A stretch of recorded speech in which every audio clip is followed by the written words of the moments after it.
They had nowhere to go until Earth took them in.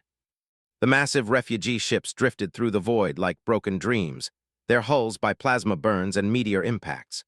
Captain H pressed her four-fingered hand against the observation deck's reinforced glass, watching the blue-green marble that humans called Earth grow larger in the distance. Behind her, the low murmur of her crew mixed with the worried chittering of the refugees and the deep, rumbling conversations of the families who had lost everything. 3 months ago, the Empire had swept through the outer rim territories like a plague of locusts. H had watched from her command deck as entire star systems burned. They had been the first to fall, its crystalline cities reduced to glowing slag in mere hours. The proud mining colonies had lasted slightly longer, but their defensive fleets were no match for dreadnoughts that could crack planets in half. Now, 47 different alien species crowded into the hastily converted cargo ships that made up their ragtag convoy. They were the lucky ones, the survivors who had managed to escape before the death machines arrived. But luck only went so far in the cold emptiness of space, and their supplies were running dangerously low. "Captain," came the synthesized voice of her communications officer, a name whose translator implant gave his words a tinny quality. "The human vessels are responding to our distress beacon." H turned from the observation window, her tail swishing nervously behind her. Humans were relatively new to the galactic community, having achieved faster-than-light travel only 50 years ago. Most established civilizations viewed them as primitive upstarts, barely worth acknowledging.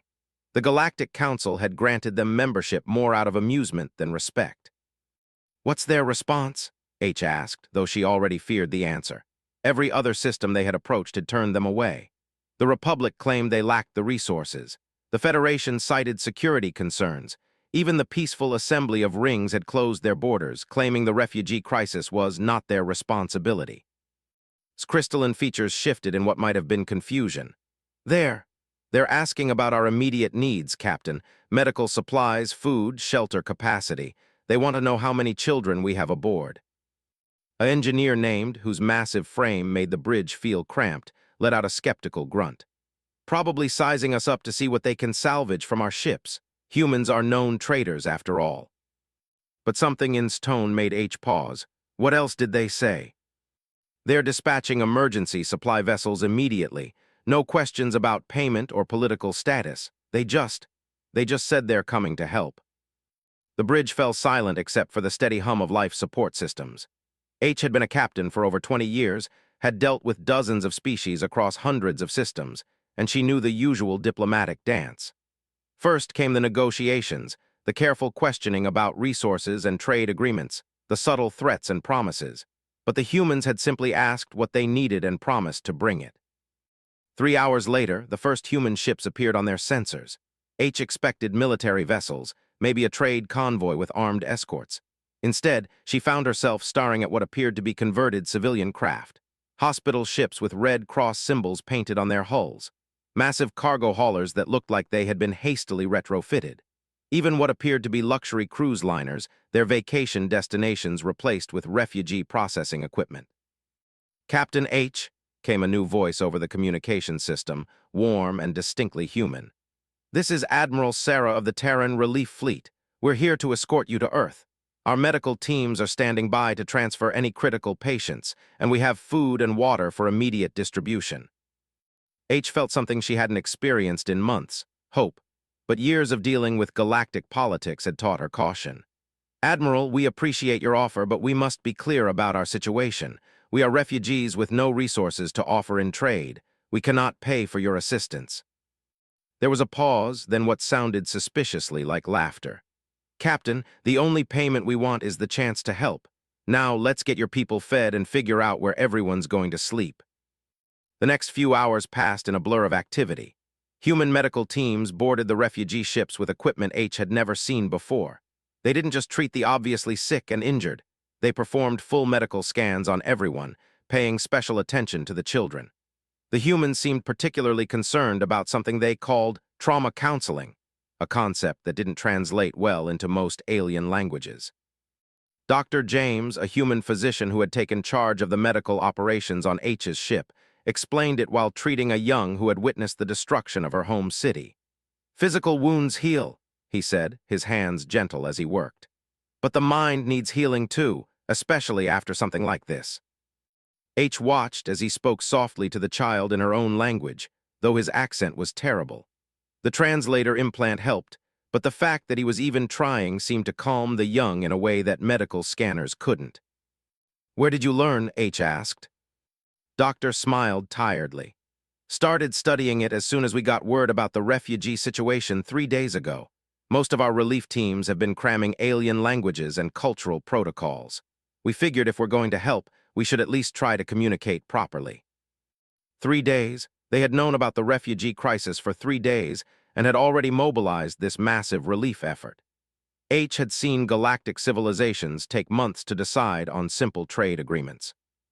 As they approached Earth's solar system, H found herself called to the observation deck again. But this time, she wasn't alone. Word had spread through all the refugee ships about what they were seeing, and representatives from every species had gathered to witness it. The outer system was bustling with activity. Massive space stations that hadn't existed in any galactic database were under rapid construction. Supply ships moved in constant streams between Earth, its moon, and the larger space stations. But what caught everyone's attention were the new settlements being built on previously uninhabited moons and asteroids. "Are those," began, his voice trailing off. "Refugee colonies," Admiral confirmed over the communication system. She had been updating them regularly as they traveled, another breach of normal protocol that had everyone on edge. "We started construction as soon as we received the first reports of expansion. We figured it was only a matter of time before displaced populations would need somewhere safe to rebuild." A small child pressed her face against the observation window, her large eyes reflecting the lights of the construction sites. "Are those for us?" she asked in her musical language. H knelt down beside her, struggling to find the words.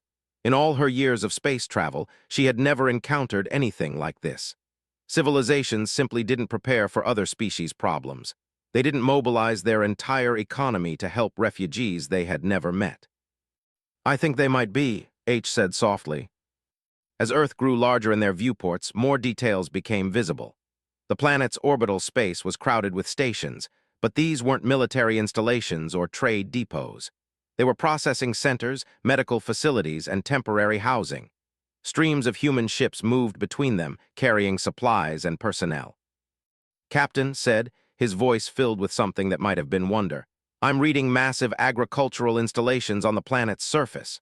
New ones still under construction, and the energy readings. They've converted a significant portion of their industrial capacity to refugee support operations." H felt her chest tighten. The scope of what the humans were doing was almost incomprehensible. They weren't just offering temporary shelter or basic supplies. They were rebuilding their entire civilization's infrastructure to accommodate species they barely knew. Admiral's voice crackled over the communication system again. "All right, folks, we're going to start the processing procedure. Each family group will be assigned a liaison officer to help with immediate needs and long-term planning. We have interpreters standing by for 43 different languages, and we're working on the other 4. As their convoy settled into orbit around Earth, H noticed something that made her breath catch. The planet's surface was lit not just by cities, but by massive construction projects spanning entire continents. When she enhanced the visual feed, she could see that humans were literally reshaping their world to make room for the refugees. "Why?" she whispered, not realizing she had spoken aloud until Doctor, who was finishing up his medical rounds, heard her. He paused in his work, considering the question seriously. "My grandmother was a refugee," he said finally. "Her family fled Earth during one of our old wars, ended up on a colony world where nobody wanted them. She used to tell me stories about how hard it was, how alone they felt." He gestured toward the planet below them. "I guess we figure nobody should have to feel that way if we can help it." It was such a simple answer, but it explained everything and nothing all at once.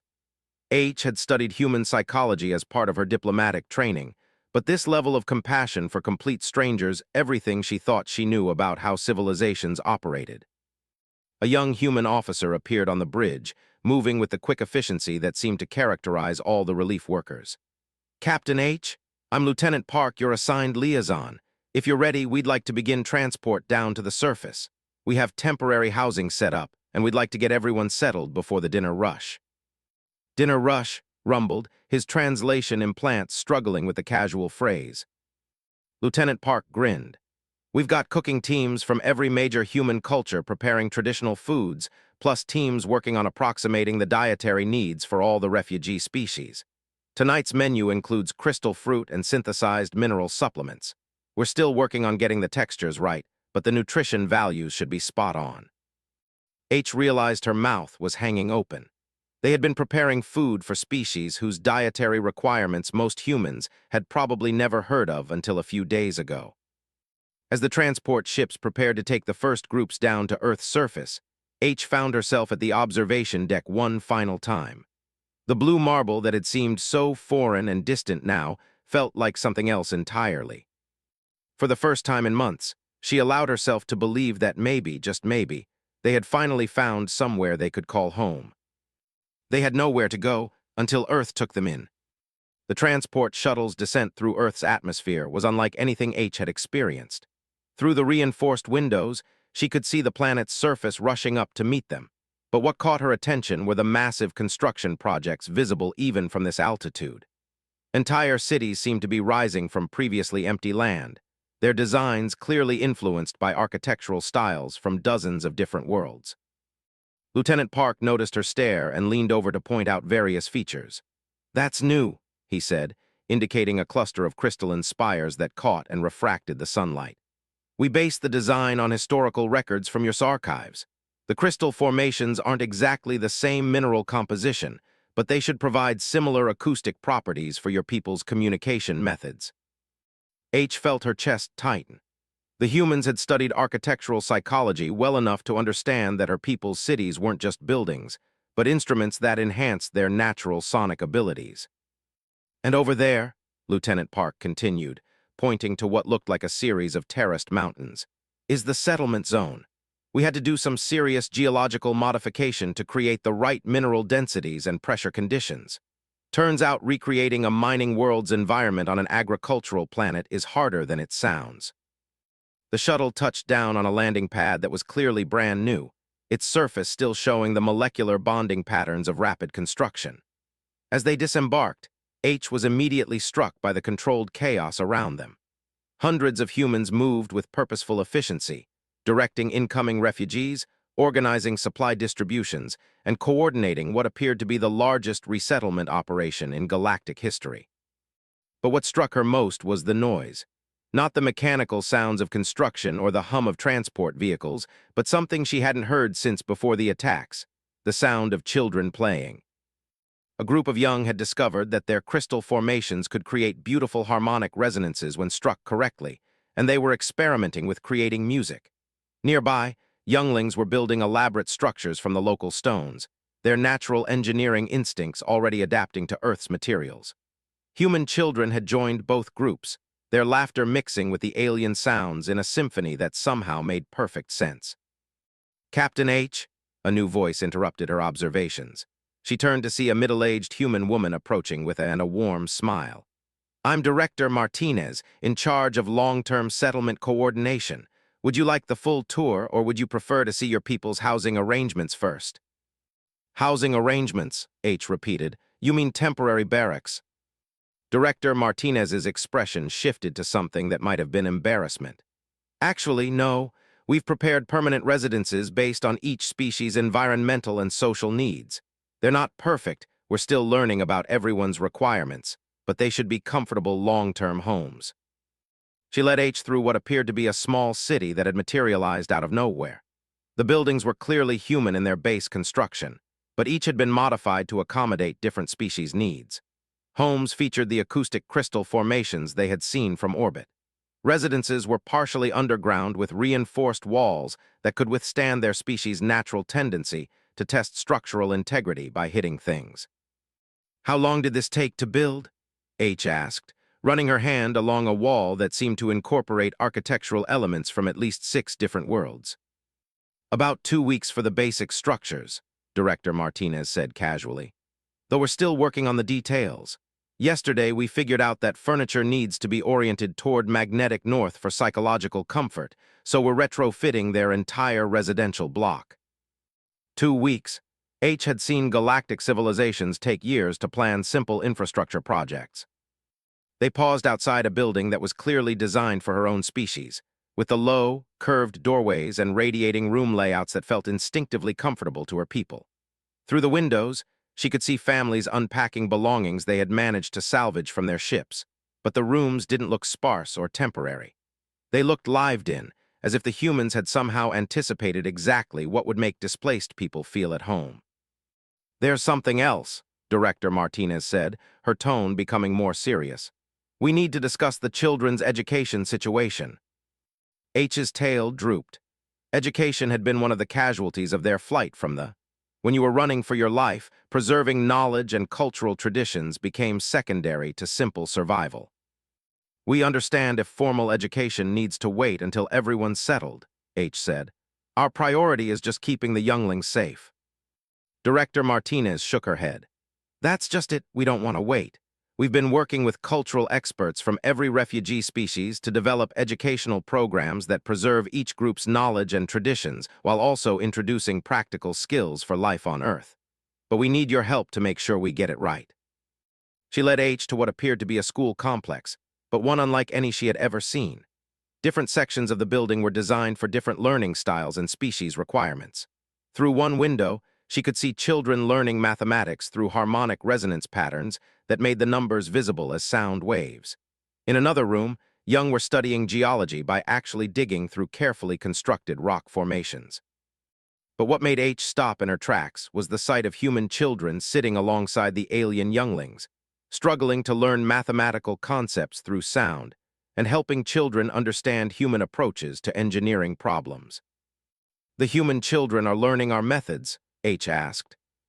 "Of course," Director Martinez said, as if this were the most natural thing in the world. "Knowledge sharing benefits everyone. Besides, our kids were fascinated by the refugee children. They've been pestering their teachers for weeks to learn about alien cultures." They moved to another section where teenage refugees were working alongside human adolescents on what appeared to be advanced engineering projects. A young was demonstrating harmonic construction techniques to a group of humans, while a teenager explained mineral stress analysis to fascinated human students. "This isn't charity," H realized aloud. "You're not just helping us, you're learning from us." Director Martinez nodded. "We figured out pretty quickly that every refugee species has knowledge and skills that could benefit humanity. The understanding of acoustic engineering is centuries ahead of ours. Geological knowledge could revolutionize our mining operations. The agricultural techniques could solve food security issues on a dozen human worlds." They paused outside a workshop where an elderly master builder was teaching human engineers how to create structures that could withstand seismic activity by working with geological forces rather than against them. The humans were taking notes with an enthusiasm that bordered on reverence. "But there's something we need to discuss," Director Martinez continued, her tone becoming more serious. "The Galactic Council has been asking questions about our refugee operations." H felt ice form in her stomach. "What kind of questions?" "They want to know why we're accepting refugees that other civilizations have turned away. There are concerns about our motives, suggestions that we're building some kind of alien army or trying to disrupt galactic political balance." The absurdity of it almost made H laugh. The idea that Earth, which had been a galactic backwater just months ago, was somehow scheming to overthrow the established order was ridiculous. But she knew galactic politics well enough to understand the real concern.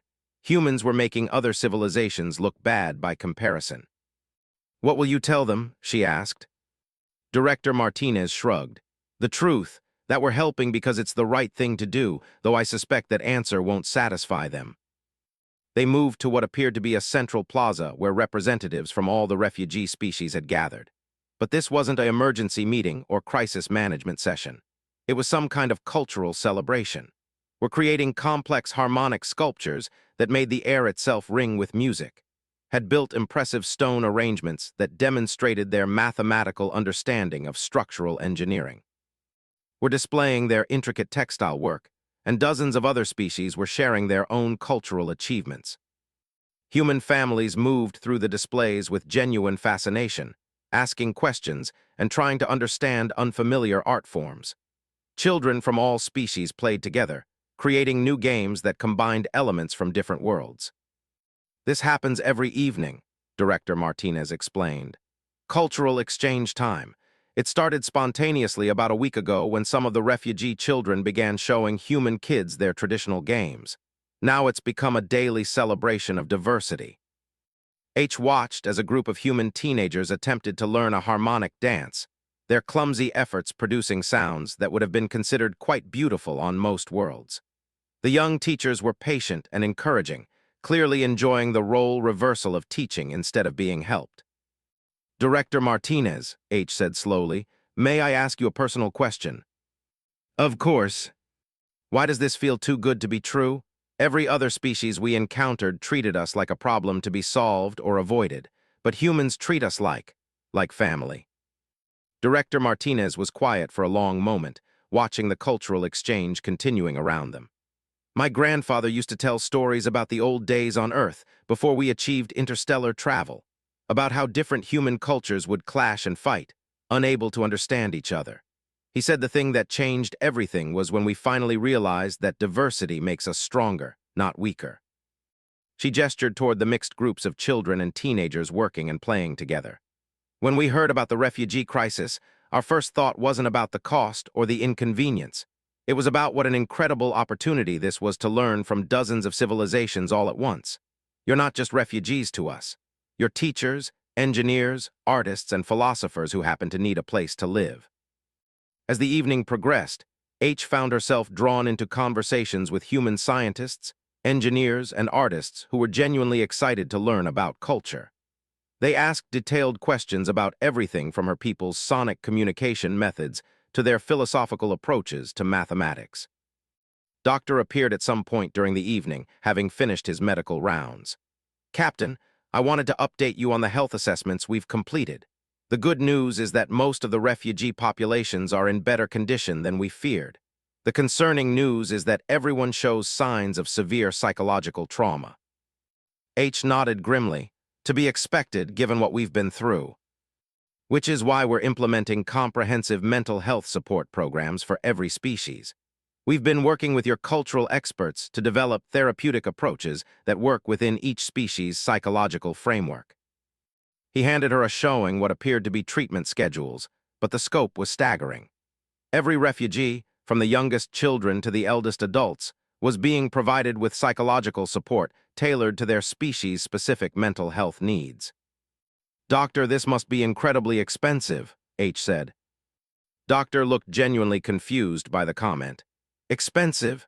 Captain, these people have lost everything. The cost of helping them heal is just part of the cost of being decent people.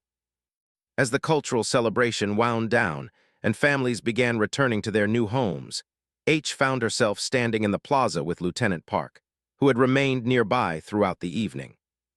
Lieutenant, may I ask you something that's been bothering me all day? Sure, Captain. This level of preparation, this infrastructure, the cultural research, the educational programs, this had to have been planned months in advance. But the refugee crisis only became public knowledge 3 days ago. Lieutenant Park nodded slowly. You're right. We started planning about 6 months ago, as soon as our intelligence networks picked up signs of expansion. We figured it was only a matter of time before displaced populations would need somewhere to go. But why start preparations for refugees who might never come? Why invest so much in people you'd never met? Lieutenant Park was quiet for a moment, looking up at the stars that were just becoming visible in the darkening sky. Have you ever heard of the human phrase, paying it forward? H's translator struggled with the idiom. I'm not familiar with the concept. It means doing something good for someone not because they can repay you, but because someone else did something good for you once. Humanity's had its share of refugees and displaced populations throughout our history. We know what it feels like to have nowhere to go. He gestured toward the new settlements visible in the distance. I guess we figured if we ever had the chance to be the civilization that takes people in instead of turning them away, we should take it. As H finally made her way to her own temporary quarters, she passed groups of refugees and humans working together on various projects. Night shift construction crews were building more housing. Emergency medical teams were setting up expanded clinic facilities. Cultural experts were compiling educational materials. But what struck her most was the sound of laughter echoing from various buildings. After months of fear, desperation, and loss, her people were laughing again. For the first time since fleeing her, H allowed herself to believe that they might actually be safe. More than that, they might actually belong somewhere again. They had nowhere to go until Earth took them in. 6 weeks had passed since the refugee ships had first entered Earth's solar system, and H was beginning to understand why the Galactic Council was becoming increasingly uncomfortable with humanity's approach to the crisis. She stood in what had once been an empty field, but was now the bustling central district of New, watching her people collaborate with human engineers on a project that would have been impossible just months ago. The construction site buzzed with activity as acoustic specialists worked alongside human structural engineers to build what they were calling a harmonic amplification complex. The building would serve as both a cultural center for her people and a research facility where human scientists could study sonic technologies. "The resonance calculations are working better than we hoped," said Dr. Sarah, a human acoustics expert who had become fluent in mathematical concepts in just 5 weeks. She gestured toward the partially completed crystalline structures that would form the building's core. "Your people's understanding of how sound waves interact with matter is going to revolutionize everything from construction techniques to space communication systems." Who had become the unofficial liaison between the community and human researchers, chittered his approval. "The humans' metallurgical knowledge has allowed us to create crystal formations that can handle harmonic frequencies we never thought possible. We may have lost but we're discovering capabilities we never knew we had." This pattern was repeating across all the refugee settlements. The engineering district had become a center for revolutionary construction techniques that combined human materials science with geological expertise. The agricultural zones were producing crop yields that exceeded anything either species had achieved independently. But it wasn't just technological collaboration that impressed H. It was the social integration that everything she thought she knew about how different species interacted. She made her way through the settlement toward the central meeting hall where the daily community coordination session was taking place. These had started as simple information distribution meetings, but had evolved into something unprecedented, a democratic forum where refugees and humans jointly made decisions about community development. The meeting hall itself was a marvel of collaborative architecture. The ceiling incorporated acoustic enhancement features, the floor used geological stabilization techniques, and the walls featured textile art that helped regulate temperature and humidity. But the design was fundamentally human in its emphasis on creating a space where everyone could participate equally. As H entered, the day's discussion was all ready. The topic, according to the translation display, was integration of refugee children into advanced human educational programs. "The younglings are exceeding all expectations in mathematical sciences," reported a human teacher named Ms. "Their sonic calculation abilities are helping our human students understand complex equations in completely new ways. We'd like to propose expanding the joint mathematics program to include more advanced theoretical concepts." An elderly named raised one massive hand. "Children also benefit from human teaching methods. Human approach to abstract thinking complements our practical engineering focus, but we have concern about losing traditional knowledge." This was the ongoing tension that had emerged in all the refugee communities. The benefits of collaboration with humans were undeniable, but there was an underlying fear of cultural assimilation that would erase what made each species unique. Director Martinez, who had become the facto coordinator for all refugee affairs, addressed the concern with the patience that characterized all human interactions with the displaced populations. "That's exactly why we're proposing dual-track education programs. Half the day would be spent in integrated classrooms where all species learn together. The other half would be devoted to species-specific cultural preservation programs." A young parent stood to speak. "What guarantee do we have that human methods won't overwhelm our traditions? Your species learns very quickly, but you also change things rapidly." The question hung in the air for a moment before Director Martinez responded. "The only guarantee we can give is that every decision about educational programming will be made jointly by refugee communities and human educators. Nothing gets implemented without consensus."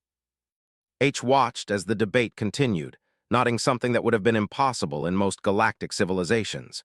Humans were not just consulting with refugee communities about decisions that affected them. They were sharing actual decision-making authority. In most of the galaxy, refugees were either ignored entirely or managed as a logistics problem. But here, displaced aliens were being treated as equal partners in building a new society. The meeting continued for another hour, covering topics from resource allocation to cultural celebration, scheduling to the integration of alien technologies into human infrastructure. Every decision was discussed, debated, and voted on by representatives from all communities involved. After the meeting, H found herself walking with Doctor, who had become something of a friend over the past weeks. His medical work had expanded from simple refugee healthcare to comprehensive research into how different species' medical knowledge could benefit everyone. "Doctor, may I ask you about something that's been troubling me?" H said as they walked through the settlement. "Of course, Captain." The Galactic Council has been sending increasingly hostile communications to Earth. They're demanding explanations for human refugee policies, questioning your motives, and suggesting that your integration programs are somehow destabilizing to galactic order. Doctor nodded grimly. "We've been aware of the political pressure. What specifically concerns you?" "I'm concerned that helping us might end up hurting humanity's position in galactic politics. The Council has significant economic and military influence if they decide to treat Earth as a rogue state." Doctor stopped walking and turned to face her. "Captain, let me ask you something. If helping you meant that humanity would be expelled from the Galactic Council, isolated from interstellar trade, and treated as outcasts by every major civilization, would that change your opinion of whether we should have taken you in?" H considered the question carefully. From a practical standpoint, it would be difficult to argue that such consequences were worth the benefit of helping refugees. And from a moral standpoint, the consequences wouldn't change the rightness of the action. Doctor smiled.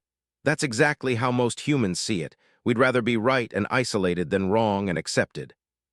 They continued walking until they reached the edge of the settlement, where new construction was extending the community boundaries daily. In the distance, H could see similar expansion happening at every refugee settlement visible from their location.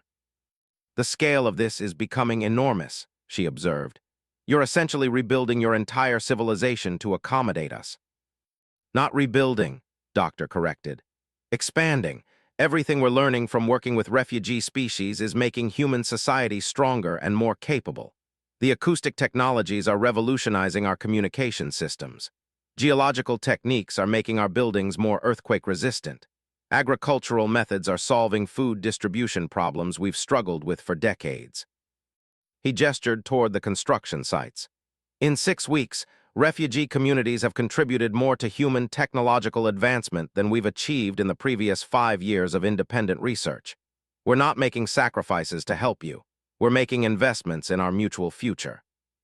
As if to illustrate his point, a group of mixed human and alien teenagers went running past, clearly engaged in some kind of athletic competition that seemed to combine elements from several different world sports traditions. They were laughing and calling to each other in a mixture of languages, their friendship obvious despite the communication barriers. "There's something else," Doctor continued. "We've been monitoring communications from the Empire." H felt her chest tighten with old fear. "Have they located Earth?" "No, but they're expanding faster than our initial intelligence suggested. They've overrun 3 more star systems in the past month, and they're getting closer to the intergalactic regions where the major council civilizations are located." The implications were clear. The refugee crisis that had brought H and her people to Earth was just the beginning. As the Empire continued its expansion, more and more displaced populations would be seeking sanctuary. "How many refugees can Earth handle?" H asked. Doctor was quiet for a long moment. "According to our latest projections, if we continue expanding at current rates, we could potentially accommodate refugee populations from approximately 30 major star systems. But that would require converting most of Earth's landmass to refugee settlements and completely restructuring our economy around support operations." "That's impossible. No civilization could sustain such a transformation." Actually, our economists think it's not just possible, but beneficial in the long term. The technological exchange and knowledge sharing from that many different species would advance human civilization by centuries. The challenge isn't economic or technological, it's political. They had reached the edge of the settlement, where the construction was taking place. Here, human engineers were working with refugee specialists to design modular housing that could be rapidly assembled for incoming populations. The efficiency of the operation was remarkable, but H could see the strain it was placing on human resources. The Galactic Council is going to demand that Earth stop accepting refugees, she said, and if you refuse, if we refuse, we'll probably face economic sanctions, political isolation, and possibly military pressure, Doctor agreed. The question is whether that's a price worth paying. Before H could respond, Lieutenant Park appeared, moving with the urgent efficiency that usually meant important news. Captain H, Doctor, he said breathlessly, we've just received word that 3 more refugee fleets are approaching Earth. Combined population of approximately 2 million displaced beings from 17 different species. H felt the weight of implications settling on her shoulders. Are they fleeing the... Some are, but others are coming for different reasons. Word has spread through refugee communities across the galaxy about Earth's settlement programs. Species that were displaced months or even years ago by various conflicts are traveling here specifically because they've heard that humans will actually take them in. Doctor and H exchanged glances. What had started as an emergency response to the crisis was becoming something much larger. Earth was becoming the galaxy's refugee destination of choice. What are the Council's demands? H asked, though she suspected she already knew. Lieutenant Park's expression grew grim. They want Earth to stop accepting new refugees immediately, relocate existing refugee populations to other worlds, and conform to standard galactic protocols for managing displaced populations. Which means what exactly? Doctor asked. Temporary camps, limited resource allocation, and eventual repatriation to whatever worlds will accept them. Essentially, everything we've specifically chosen not to do. The 3 of them stood quietly for a moment, watching the construction crews working in the distance. The human workers and refugee assistants moved with practiced coordination, building homes for people who were still traveling through space toward Earth. Lieutenant, H said finally, what will humanity's response be? Lieutenant Park smiled, but it wasn't an entirely happy expression. Admiral is preparing a formal response to the Galactic Council right now, but unofficially, we're expanding the refugee processing facilities and preparing for the largest settlement operation in human history. As they walked back toward the settlement center, H found herself thinking about the impossible situation humanity had created for itself. They were choosing to help refugees on a scale that would transform their entire civilization, despite facing political and economic pressure from the most powerful entities in the galaxy. It was either the most noble thing she had ever witnessed or the most foolishly idealistic, possibly both. That evening's cultural exchange was larger than usual, with representatives from the approaching refugee fleets participating via long-range communication. H watched as children from 3 different worlds taught each other games while their parents discussed integration strategies with human social workers. But underneath the celebration, she could sense the tension that everyone was feeling. They were all aware that Earth's refugee policies were creating a galactic political crisis. The question was whether humanity would continue on their current path or eventually succumb to the pressure to conform to galactic norms. As the evening wound down, H found herself in conversation with a group of human teenagers who were learning harmonic mathematics. Their enthusiasm for the challenging concepts reminded her of something important. For these young humans, collaborating with alien refugees wasn't a political statement or economic calculation. It was simply normal life. Maybe that was the real reason she believed humanity would continue helping refugees despite the consequences. For humans, it had already become part of who they were.